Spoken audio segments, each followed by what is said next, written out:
Reality creation, manifestation, ideas also like the law of attraction are not things that were not known about before things like The Secret popularized these terms. It's also not an idea that just popped out of nowhere even in the last 100 years. In fact, these ideas and the principles that allow them to exist have been known about for thousands upon thousands of years, maybe even longer. We can at least trace it back as far as ancient Egypt. You see, true manifestation becomes possible when one understands certain natural principles and how to apply them. Now, there are many groups, orders, families, and even again, ancient peoples who were well aware of this and utilized these principles incredibly effectively. Now, today, these ideas have become a bit more muddled, given in incomplete and therefore unsuccessful ways, and are even subject to ridicule from those who simply don't understand them and don't want to change their worldview, or from those who have a vested interest in keeping you off the trail to benefiting from these methods, even though they are aware that they work. Now, learning how to create your reality and how to manifest is truly the keys to freedom in my eyes. Because learning how to manifest intentionally is simply learning how to use abilities that you've actually always had deep inside of you, but have just remained very dormant due to lack of use because of lack of awareness. And again, this lack of use comes from never having learned, one, the existence of these abilities and that you have them, and of course, two, how to actually use them even if you are aware that they exist, because there are some people who are aware of manifestation principles and how to create their reality, but their results are not changing. So in this video, we're going to be going over some of the best manifestation and reality creation wisdom that there is, and it's going to help you actually tap into these abilities. And when you do this, you suddenly regain the ability to intentionally create your reality. Whether that is creating a reality where you are more wealthy, healthy, have amazing relationships, live in the exact place you want, or so on. It really doesn't matter what it is. All of these will start becoming available at your fingertips when you learn these principles and, most importantly, learn how to apply them. So not only am I going to cover what some of these principles are, but I will also go over how you can start to actionize them, because knowing and not doing is the same as not knowing. But when you put these principles into action over and over and over again, by law, things will have to change in your life. Truly, this could become one of the most impactful and powerful videos you watch on YouTube if you pay attention, watch it fully, and especially if you apply what I give you here. And I'm talking some of what you're going to learn in here, you would only ever be able to gain access to or learn how to apply behind a paywall in most cases. And so it's here, it's available to you. You can get started down this path with what's in this video, so long as you pay attention, you really absorb what we go over here, and of course, most importantly, you start to apply it. You may even want to watch this video multiple times. In fact, I would absolutely recommend you do, so that this sinks in. Because again, watching something once or even twice isn't going to allow you to create the connections in order to know this material. You might know a little bit about it, but can you recall it? For example, if someone asked you a question about it. Now, without further ado, let's jump into what these philosophies and principles are, and then how you can use them to start creating your reality.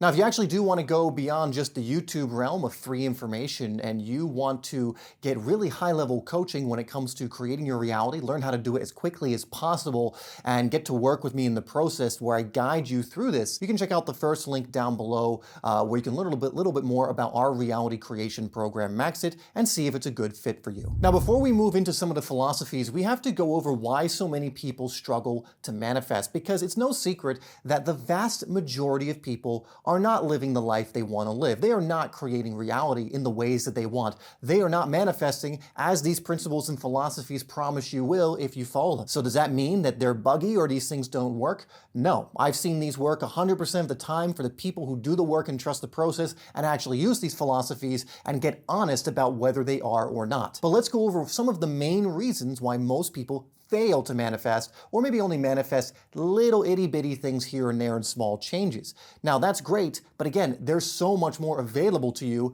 if you just learn how. Now, the first reason is ultimately, like I already mentioned, most of us have been conditioned to never discover that we have these abilities. Most people don't recognize, for example, the power of their intention, the power of their observation from an inner world place, and the power they have by what they give their focus to, all of which we're going to cover in detail in this video. Most of this was conditioned into you when you were were young, when you were a kid, by observing your parents who probably struggled or didn't know these things, or your teachers who told you the materialistic viewpoint is all there is. And so over time, we developed belief systems and other patterns that made it so it was very difficult for us to find this information. And if we happened to stumble upon it, most likely for most people, they would reject it because it went against the worldview they were taught growing up. Not the worldview you came to by your own conclusion, by the way, but the worldview you were spoon-fed and taught. This happened again through our parents, through authority figures, and especially through schooling from a young age. You see, you have to understand that from a very young age, we are very, very programmable. In fact, from the ages of 0 to 7,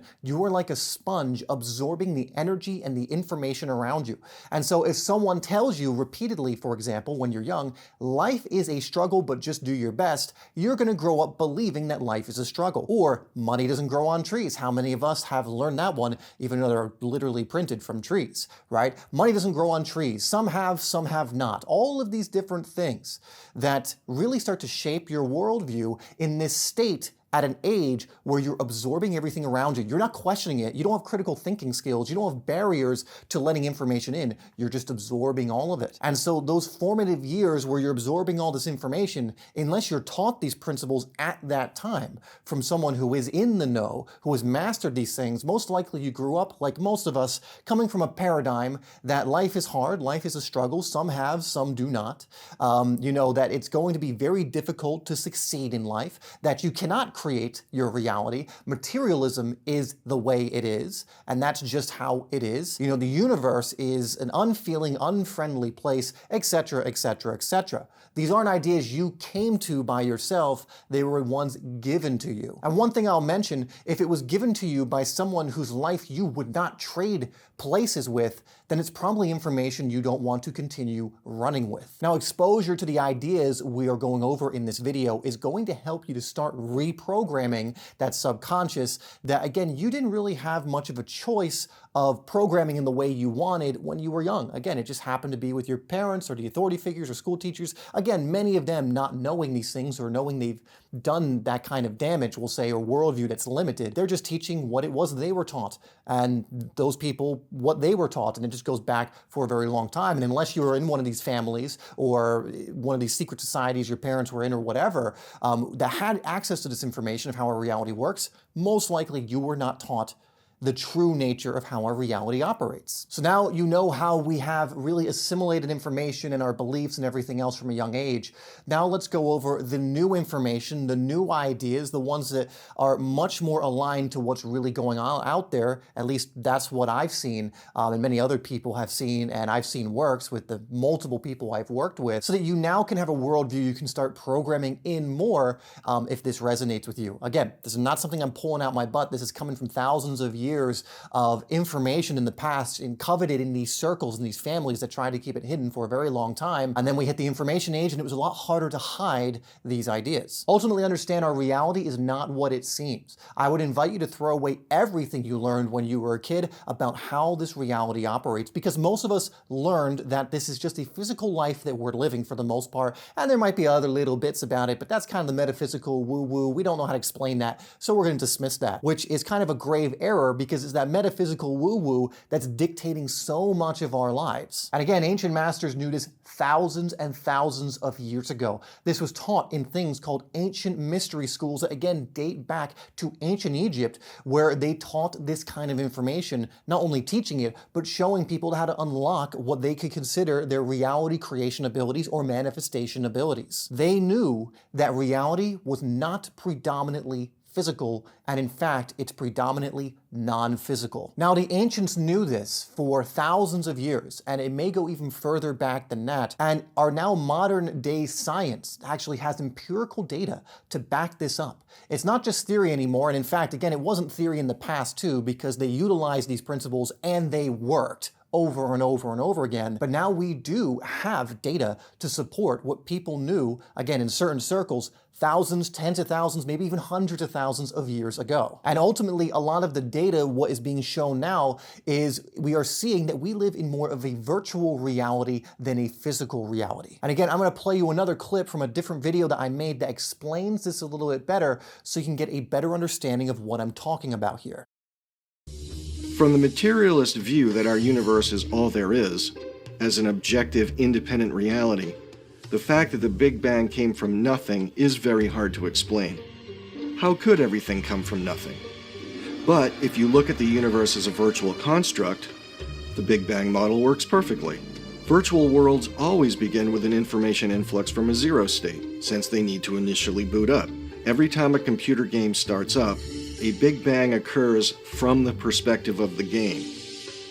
From inside the virtual world itself, the creation always comes from nothing, because before it boots up, there is no space or time as defined by the rules of that virtual world.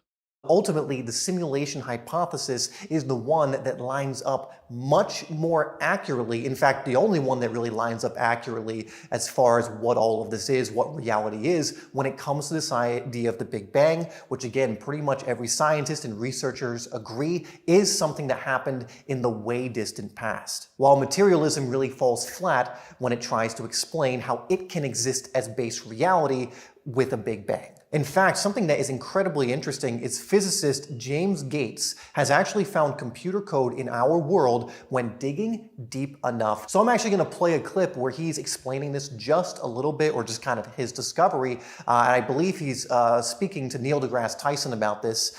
Neil deGrasse Tyson, you can kind of tell, is like kind of almost blown away by it. But essentially, that they found computer code. The deeper you go, the more you dig into what our reality is made up of. They literally found computer code.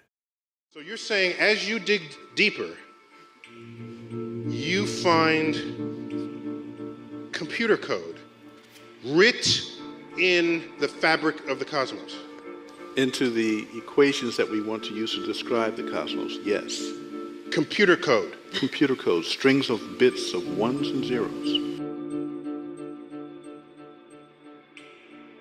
It's not just sort of resembles computer code, you're saying it is computer code. It's not even just is computer code, it's a special kind of computer code that was invented by a scientist named Claude Shannon in the 1940s.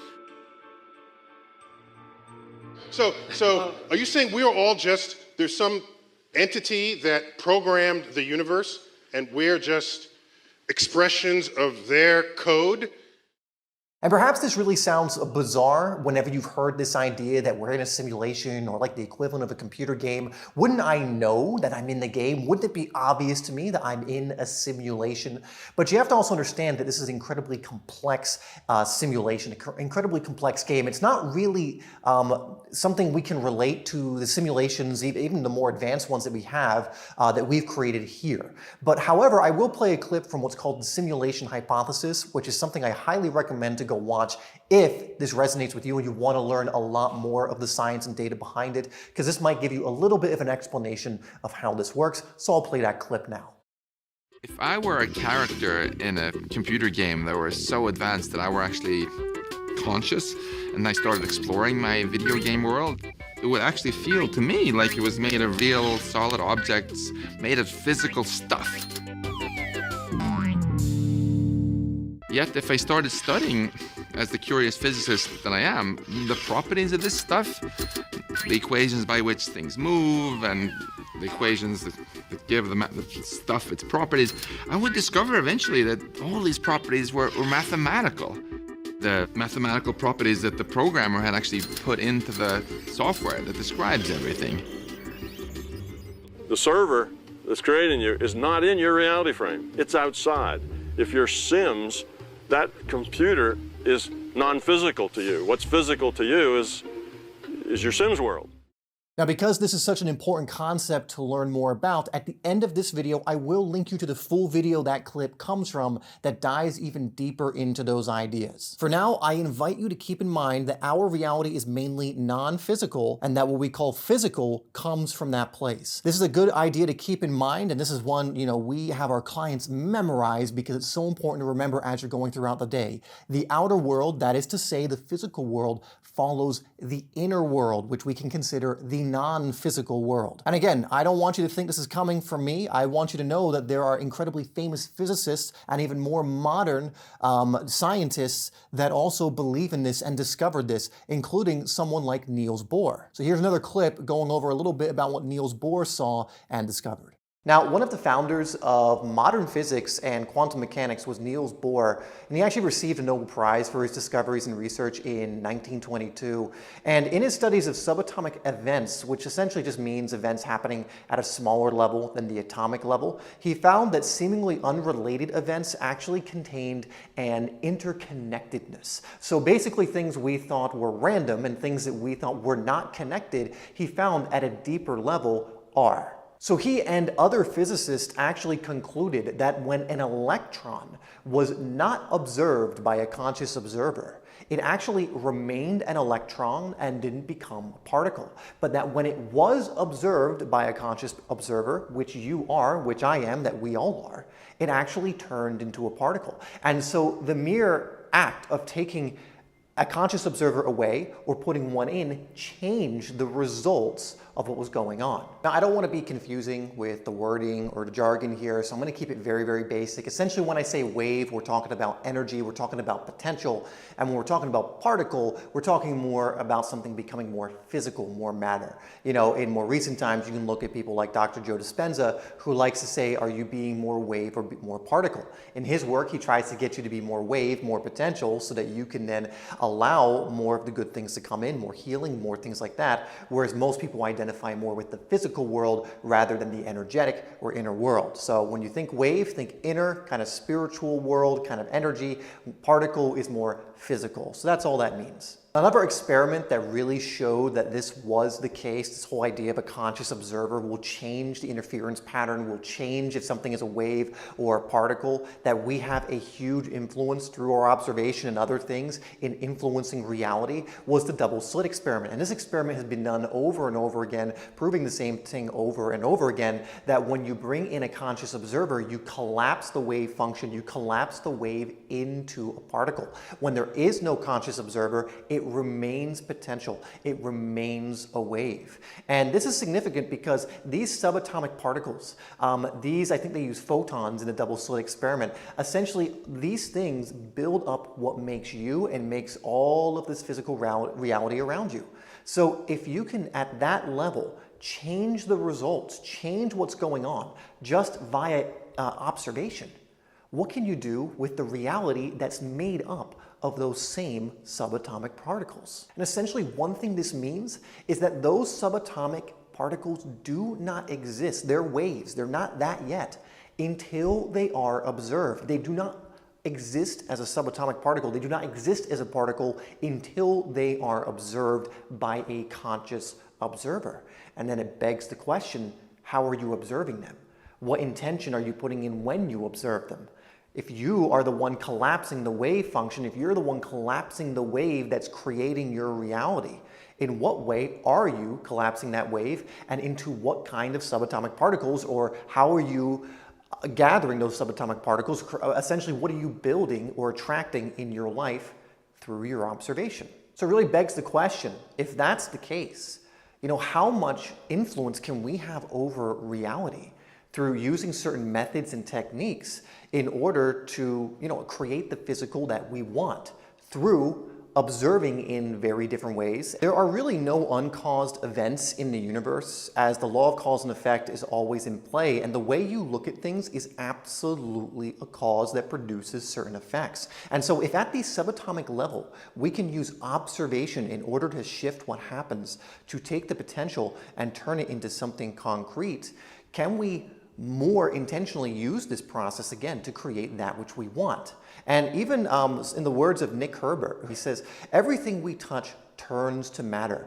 And that includes what we touch via our sight. Our sight is actually a subtle form of touch. If you don't believe me, stare at an animal and kind of send it energy when you get a chance, and you'll find that it absolutely feels your presence. In fact, I know here there's always this bird I'm trying to get a good picture of, and it's so hard to get close to it because it always knows when I'm looking at it. Even when its back is turned and it will run away from me, I'll put a picture up because this is the best picture I could get. I had to really zoom in to get that.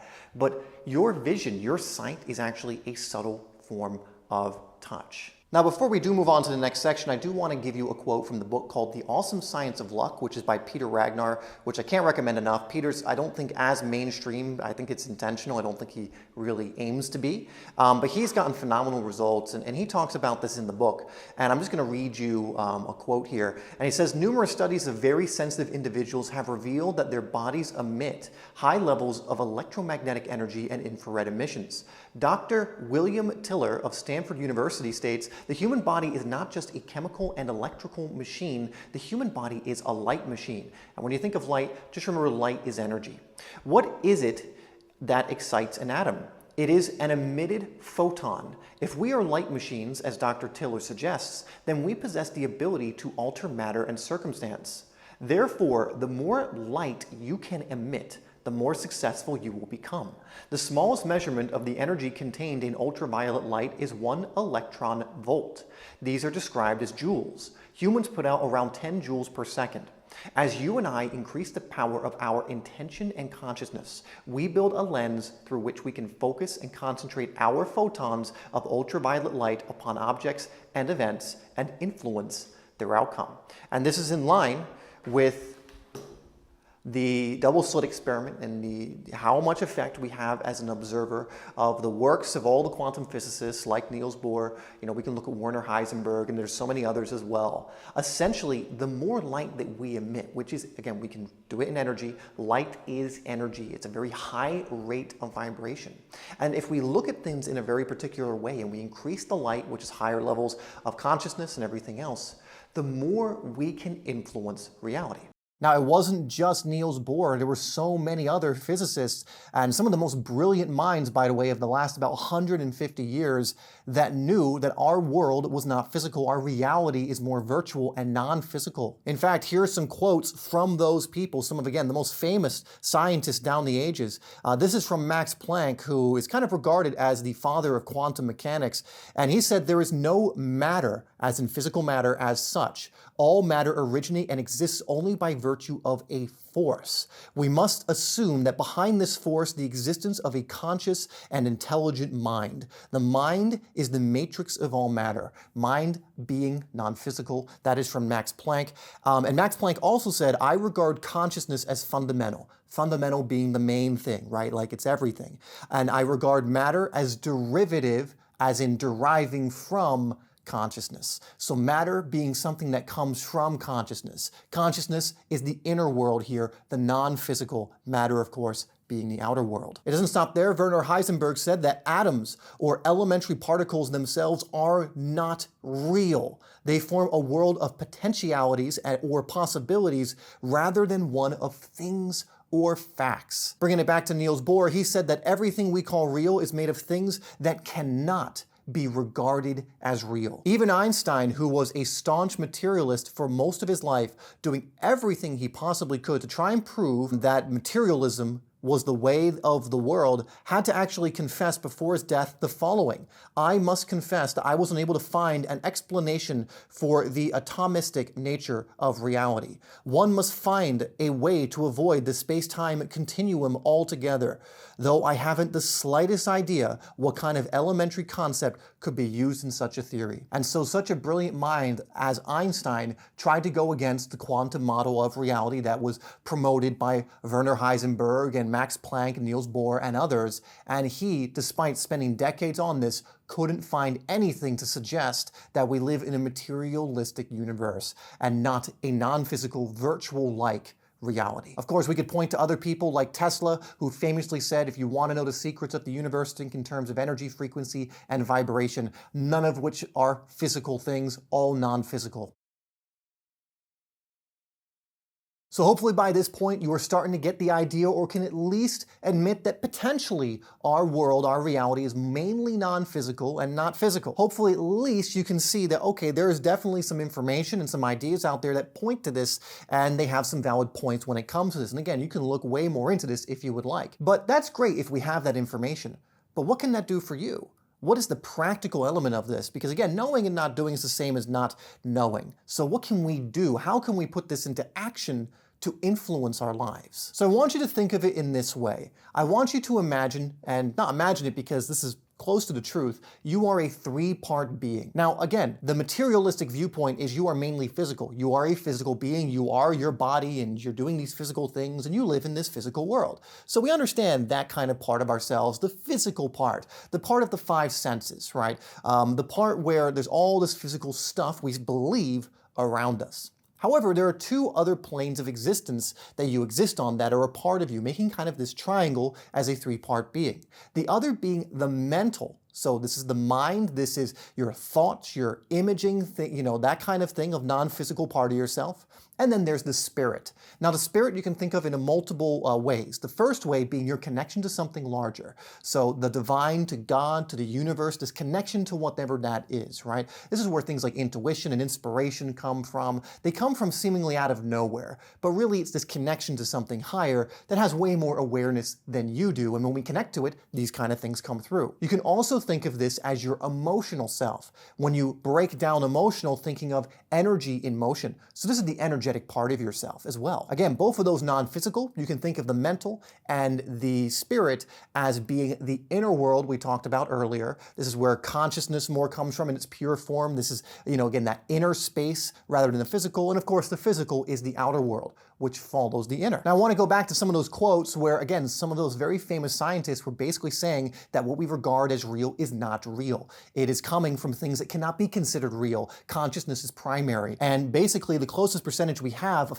what our reality is made up of is it's actually 99.999999% empty space and energy. So the things making up these other planes of your existence, mental and spirit, 99.9+% of it is that.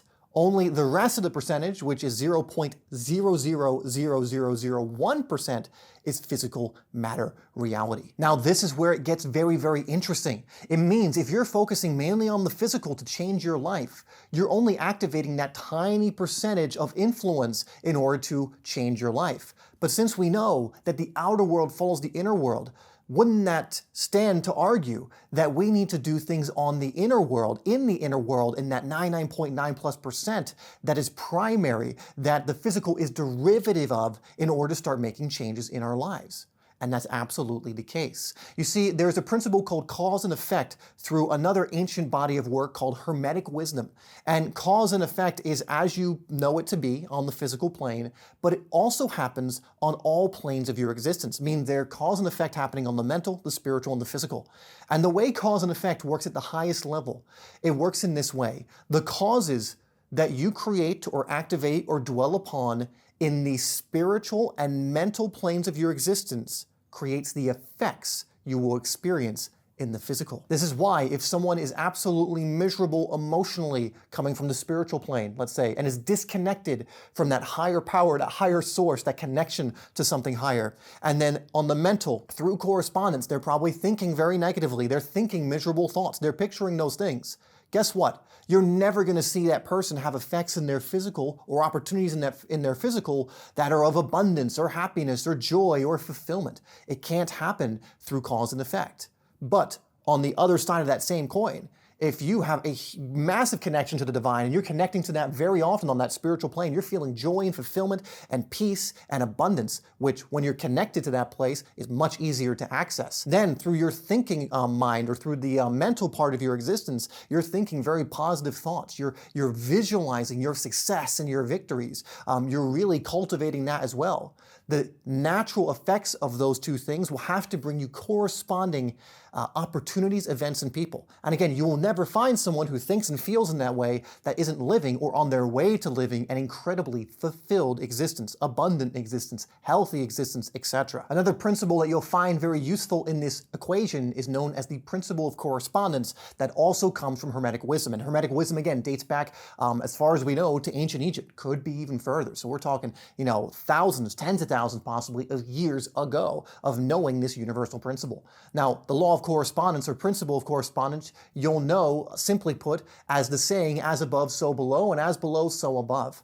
And what this is really pointing at is that each planes of your existence are in correspondence and communication with each other. So one thing you do on one is going to influence the other. They all feed and bleed into each other. And so if you do something in the physical realm of a certain way, it's going to influence the other too. But even more so, if you do something in the inner world, it's going to influence the outer world. So again, if you're thinking thoughts that are negative, you're then going to have a corresponding negative feeling most likely, which is going to lead to a corresponding negative effect in the physical world. In a very quick way, in a quick way this happens, we can see this, for example, you think very poor thoughts, you feel pretty bad because of that, and then your body language in the physical starts to change. You're not usually like this and like shoulders back and smiling and really happy when you're thinking bad thoughts and feeling in a certain way that's more negative, right? You're usually kind of slumped over. It's kind of written all over your face. Even if you're trying to fake it, it's kind of, you're dead in the eyes when you're doing it. It's clear that something's going on internally.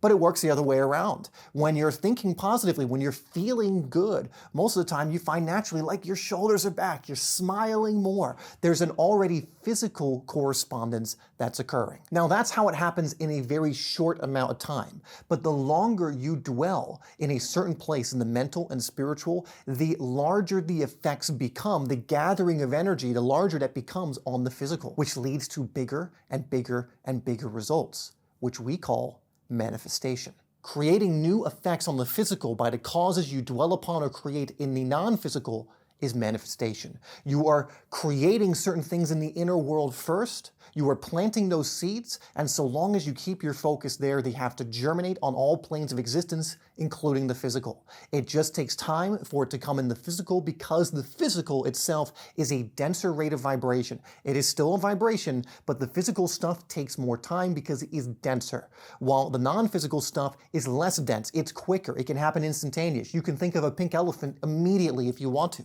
When you get pretty trained at this, you can immediately elicit a certain feeling. A lot of people might be really good at eliciting a negative feeling because that's how they train themselves unconsciously. But if I got you to think about a certain thing or just tune into a certain emotion, you could probably do it pretty quickly.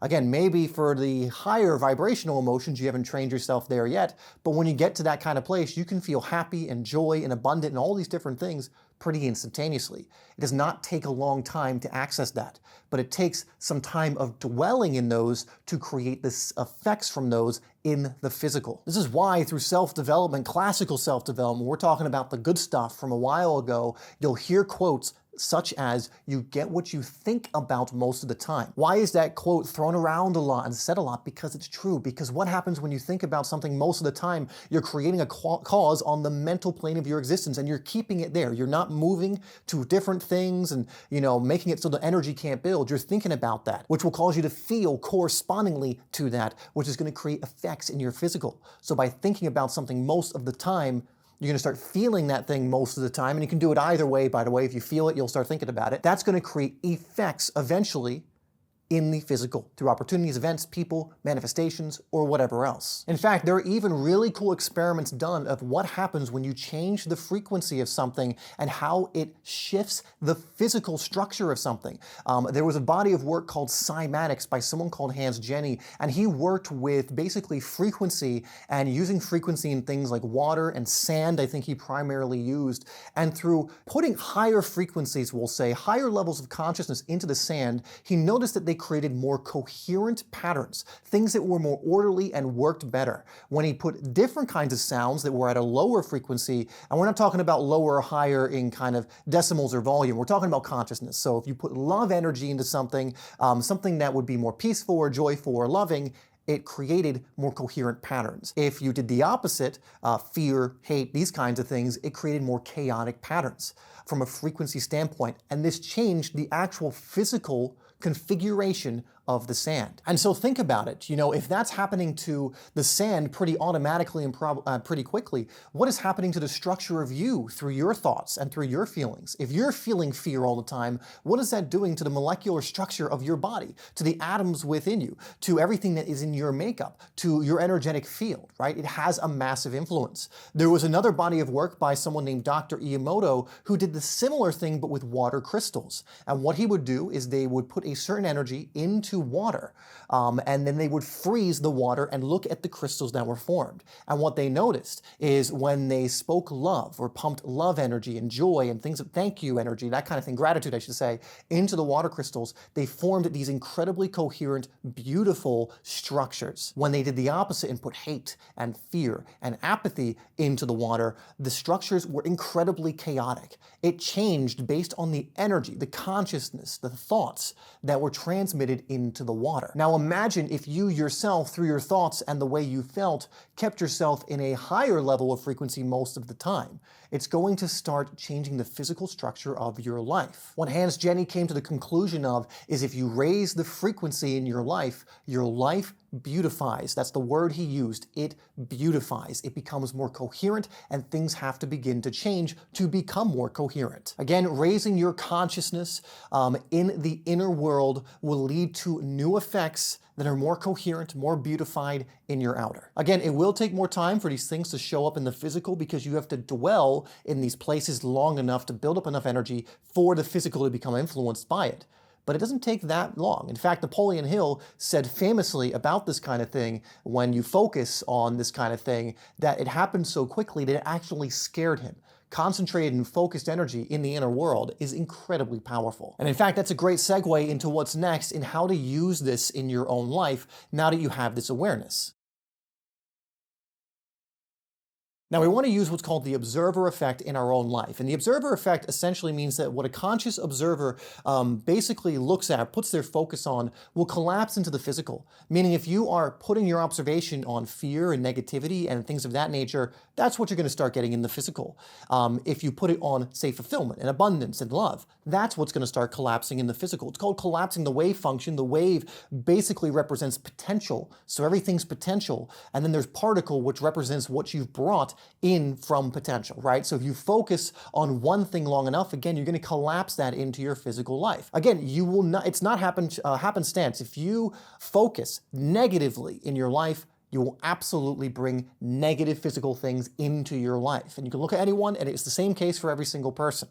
But the opposite is true as well. If you focus on, again, just as a general term, positivity, higher levels of consciousness, by law, you will have to receive the effects of that in your physical. So what are you observing, not just with your physical eyes, but with the inner eye? Meaning, what are you thinking? What are you feeling? How are you cultivating that inner world? Now, one thing that makes this a lot easier is making sure you have a focus. A lot of people have no idea what they want because they've never taken the time to figure it out. Every single person deep down has something they want to move towards.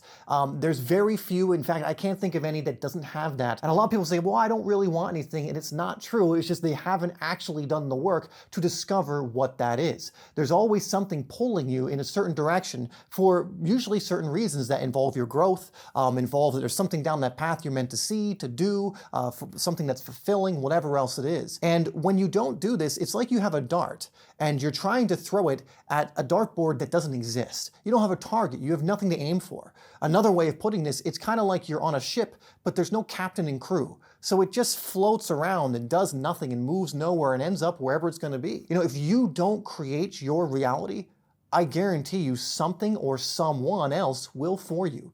If you don't brainwash yourself, for example, someone absolutely will do it for you. Another way of saying that is if you don't program yourself, someone will do it for you. Go back to the beginning of the video where we talked about how that happened in childhood. If you don't take control of this process and take responsibility for it, someone else will take the reins, and it's not going to be in a direction you want to go. You're now suddenly going to the island they want to take you to, and that's going to serve them or to whatever destination. And so it is incredibly important to discover what it is you actually want so you have a focus, so you can put the dartboard up, so you can get the captain and crew on the ship.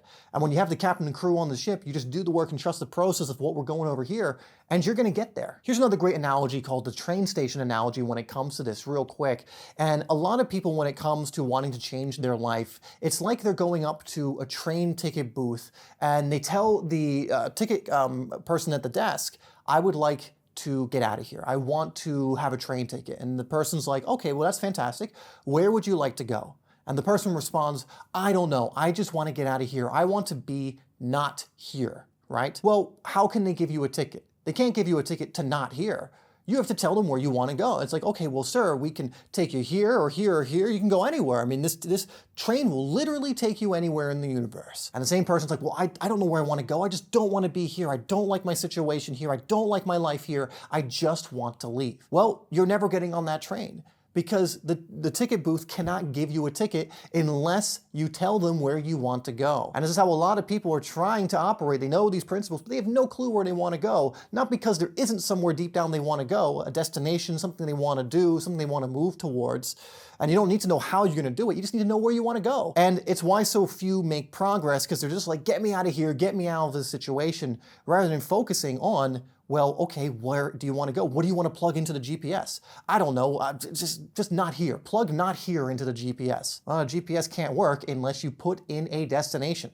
You're not going to hit anything with the dart unless you put a dartboard, a target up. And the train cannot let you on board unless you buy a ticket. Now we're going to go over some of the reasons why it's so hard for people to change, and we'll also give you some tools that are going to help you with this so you don't fall into the same trap. Now, there's something called energetic anchors in the shadow work, and this is the biggest thing that people get held back from or get held back by. And it's something with my clients I work heavily on, because if you don't do this, it's just impossible to really get to where you want to go. Because you can imagine it like you have energetic anchors attached at your ankle, and you're kind of suspended in water. Right? Now, the surface represents higher levels of consciousness, fulfillment, abundance, basically the life you want to live, which you absolutely can. But because you have these anchors attached to your body that are dragging you down to a certain level, it's impossible to get to the surface. And how most people try and get to the surface is they try and swim up to it, or they just try and justify where they're at and go, you know what, I'm okay with this.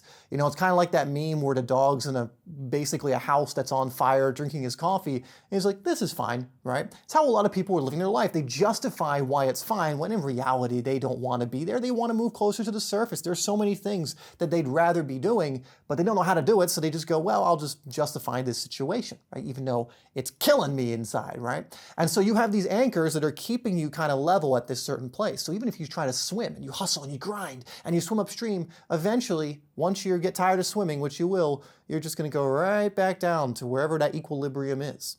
And so instead of trying to swim upstream, instead of justifying the situation and being like, actually, I'm okay with all of these things that I clearly am not okay with, but I got to try and make people believe that, what if we instead just remove the anchors? Because if you remove the anchors, you're just going to start naturally floating up, right? They're the things holding you in place and kind of dragging you down more towards the depths. So if we remove the anchors, the energetic anchors that are there, through doing what's called the shadow work, then wouldn't you naturally start to rise up? And absolutely, that's what actually begins to happen. I've seen it happen for people who have removed what we call money blocks, energetic anchors that involve money and finances, where they got kind of plateaued at a certain amount or thought they couldn't earn anymore. And these beliefs were coming from these blocks, these anchors they had. Removed it, and then very quickly started to rise, and more money started coming in. A lot of times, in fact, most of the time with our growth, it's not that we have to add more things necessarily. It's that there's so many things holding us down, so many things dragging us to the depths through these anchors, that we need to let go of the anchors and start to clear them out. So you start to release these anchors and you naturally begin to rise. Remember, your natural state, and I'm sure you've heard this before, is actually a very high vibration. It's just all this gunk we've picked up that's preventing us from naturally rising. Again, if we put you in that same situation in the water and you had no anchors, you don't even have to do anything. You would just start to float up naturally. But with these anchors, you start to be pulled down towards the depths to however heavy the anchors are and wherever it's going to keep you. And sometimes you acquire more anchors and further down you go if you're not releasing them. Now, I do have a full video that goes over how to release these anchors through what's called shadow work. I will also link that at the end of the video with the other one that I already promised you, because this is such a crucial concept. So after this video, if you recognize, ooh, the energetic anchors is the thing I really need to work on because I feel like I'm just being pulled down. Sometimes I feel like I get some progress and then something just happens every single time that pulls me back down. Yeah, because you probably tried to swim upstream and ignore the anchors. Eventually, you got tired and something happened and boom, right back to where you were. And it just is very frustrating, right? So you can take a look at that after this. It'll be very useful. The great thing about removing anchors as well is once you have removed that, you can then again start to focus in on what you want. It becomes easier because what these anchors do is it kind of tunes you in to many of the thoughts you don't want to be having, or the old beliefs and everything else that are preventing you from focus, or making it harder, I should say, on focusing where you actually want to go. And again, focus is so crucial because you get what you think about and feel about most of the time. What you do in that inner world is what will be reproduced in the outer. And these anchors make it so that it becomes harder to dwell upon what you want to dwell upon in the inner world. Now, an exercise that's going to be very, very helpful, I'm going to give you right here. And this is one you can map out after this video and go over, or even pause and do now if you want to follow along here. But a good question to always ask yourself is, who do I need to become? Because there is a natural version of yourself that you're not currently in right now, but you can move into, that has basically the next phase of your life that you want, whether that's more abundance, whether that's better health, whether that's better relationship, whatever it is. There is a version of you that has access to that. And so what you can do is start tuning into whatever that version is and ask yourself, who do I need to become in order to naturally have these things I'm looking to create in my life? You know, who is that person? Who is that version of myself? What do they look like? How do they act? What are their beliefs? What do they do on a day-to-day basis? And the more you actually map this out, the better, because you become aware of exactly what it is you now need to do and be like in order to allow this life to come in. Because if you do that and start in your inner world and your outer world acting in that way, this will have to start coming in as a byproduct. And again, we are so conditioned to say, oh, I'll start acting a certain way when something is here. And if you do that, you'll be waiting forever. It's like going up to a wooden stove and being like, hey, wooden stove, if you produce heat for me, then I will put the wooden logs into you. I'll do the thing once you give me the heat. Well, guess what? You're gonna die of hypothermia because it's never gonna produce heat.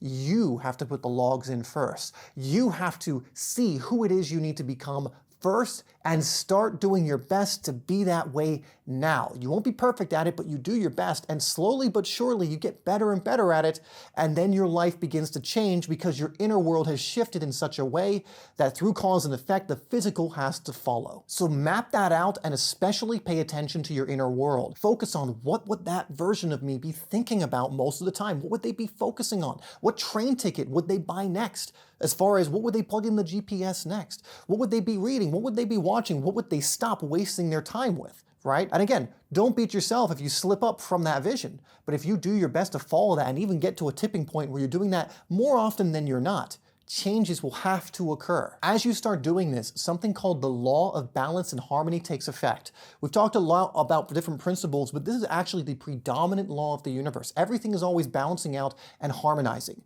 And when I say harmonizing, I'm not talking about harmony and peace and joy and like a positive aspect of harmony. It just means things will harmonize with each other. Meaning, if you, again, are in fear, the harmonizing of that in the physical is things equivalent to fear. If you're in joy, the harmonizing of that, the balancing of that is the physical equivalent of joy. Now there is harmony. And so when you are starting to become and starting to be consciously the person you need to become in order to live that next phase of your life, what happens is you get out of balance. But if you're out of balance, balancing has to start coming in. So if you out of balance yourself in a positive way because you're being this expanded version of yourself more often, life has to come up to meet you. The other way it can balance is you fall off the wagon and you go back down, and then balance is maintained, harmony is maintained. This law does not care which way it goes, but I bet you do. You want to be able to put yourself out of balance positively in that inner world, in the way that you're moving, and then again, the physical effects will start to follow because they have to balance and harmonize to whatever new level you're operating from. Again, it will do it either way, and then things will come to test you to try and bring you back down because balance and harmony is trying to play out. It has to do it in one way or another.